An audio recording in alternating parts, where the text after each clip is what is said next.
കൊച്ചി വാർത്താ ചാനലിലേക്ക് സ്വാഗതം. മാട്രിമോണിയൽ സൈറ്റുകൾ വഴി 10ഓളം വിവാഹം കഴിച്ച് സ്വർണവും പണവും തട്ടിയ യുവാവ് ഒടുവിൽ പോലീസ് പിടിയിലായി. ഹിന്ദു മാട്രിമോണിയൽ സൈറ്റുകളിൽ സുദീപ്, അഭിലാഷ് എന്നീ പേരുകൾ, മുസ്ലിം വിവാഹ സൈറ്റുകളിലെത്തിയാൽ സിയാദ്, അഫ്സൽ എന്നീ പേരുകളിലുമാണ് യുവാവ് അറിയപ്പെട്ടിരുന്നത്. ക്രിസ്ത്യൻ സൈറ്റുകളിലെത്തിയാൽ അലക്സ് ആകും.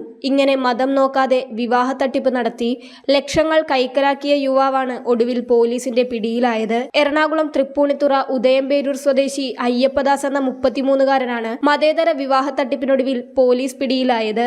വിവിധ മതങ്ങളുടെ മാട്രിമോണിയൽ സൈറ്റുകളിൽ പല പേരുകളിലായാണ് ഇയാൾ വിവാഹ പരസ്യം നൽകിയിരുന്നത്. പട്ടാള ഉദ്യോഗസ്ഥനാണെന്ന വ്യാജ പ്രൊഫൈൽ ഉണ്ടാക്കിയായിരുന്നു തട്ടിപ്പ്. കാടാമ്പുഴ പിലാത്തറയിൽ താമസിക്കുന്ന യുവതിയുടെ പരാതിയെ തുടർന്നാണ് ഇയാളെ അറസ്റ്റ് ചെയ്യുന്നത്. ഇവരിൽ നിന്ന് 1.5 ലക്ഷം രൂപ തട്ടിയെടുത്തതിനു പുറമെ ഒരുമിച്ച് താമസിക്കാനെന്ന പേരിൽ ടിവിയും വാഷിംഗ് മെഷീനും വാങ്ങിപ്പിക്കുകയും ചെയ്തിരുന്നു. തിരുവനന്തപുരം ജില്ലയിലെ കിളിമാനൂരിൽ സിയാദ് എന്ന പേരിൽ മുസ്ലിം സ്ത്രീയെ വിവാഹം ചെയ്ത് ജീവിക്കുകയായിരുന്നു ഇയാൾ.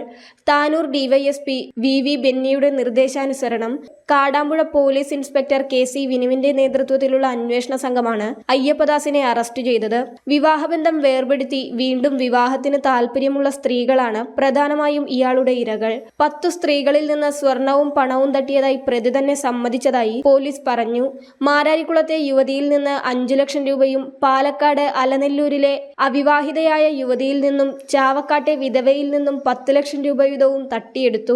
മാനന്തവാടിയിലെ യുവതിയിൽ നിന്ന് 1,32,000 രൂപയും തട്ടിയെടുത്തതായി പരാതിയുണ്ട്. ഇയാൾ പിടിയിലായതറിഞ്ഞ് ഒട്ടേറെ പേർ മുന്നോട്ട് വന്നെങ്കിലും നാണക്കേട് ഭയന്ന് പരാതിയില്ലെന്ന് പറഞ്ഞ് പലരും തിരിച്ചുപോയതായി പോലീസും അറിയിച്ചു.